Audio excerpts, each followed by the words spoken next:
திருப்பூர் அவிநாசியில் நடைபயிற்சி சென்ற ஃபைனான்சியர் கொலை செய்யப்பட்ட வழக்கில் திடீர் திருப்பமாக அவரது மனைவியே கள்ளக்காதலனுடன் சேர்ந்து கொலையை அரங்கேற்றியது அம்பலமாகியுள்ளது.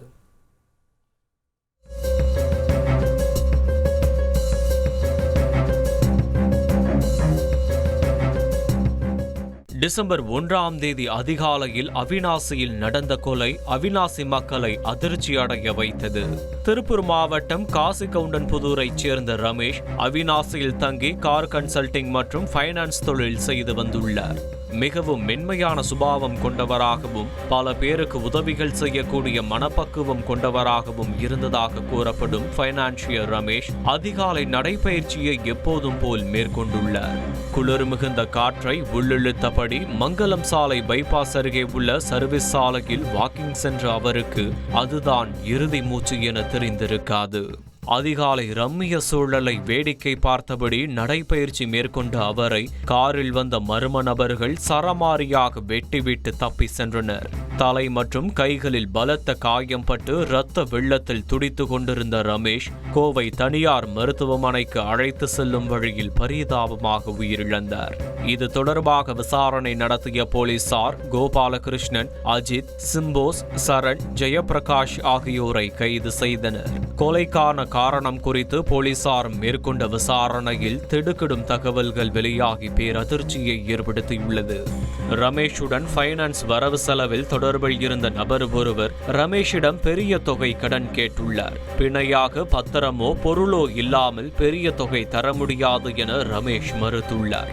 ஆனாலும் விடாமல் அவர் தொடர்ந்து பணம் கேட்டு தொல்லை கொடுத்துள்ளார். இதனால் ஆத்திரமடைந்த ரமேஷ் அவரை தகாத வார்த்தைகளிலும் பேசியுள்ளதாக தெரிய வருகிறது. இதையடுத்து ஆத்திரமடைந்த அந்த நபர் திட்டம் போட்டு ரவுடிகளை ஏவி வாக்கிங் சென்ற ரமேஷை தீர்த்து கட்டியுள்ளார்.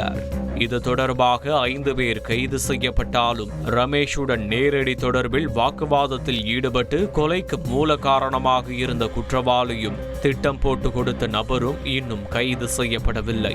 கடன் கேட்டு கொடுக்காததால் திட்டம் போட்டு ஃபைனான்சியரை கொடூரமாக கொலை செய்திருப்பது அப்பகுதியில் பெரும் பரபரப்பை ஏற்படுத்தியுள்ளது.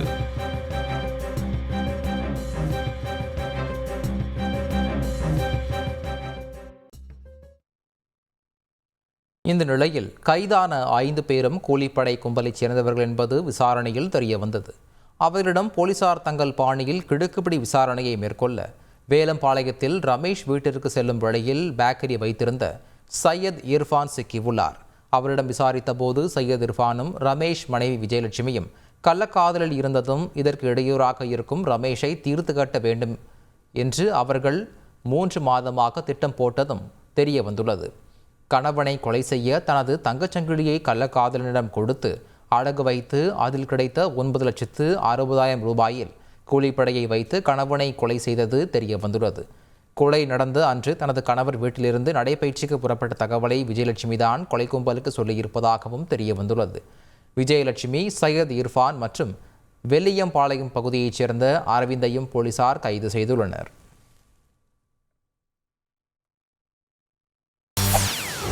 செய்திகளை உடனுக்குடன் தெரிந்து கொள்ள உடனே சப்ஸ்கிரைப் பண்ணுங்க.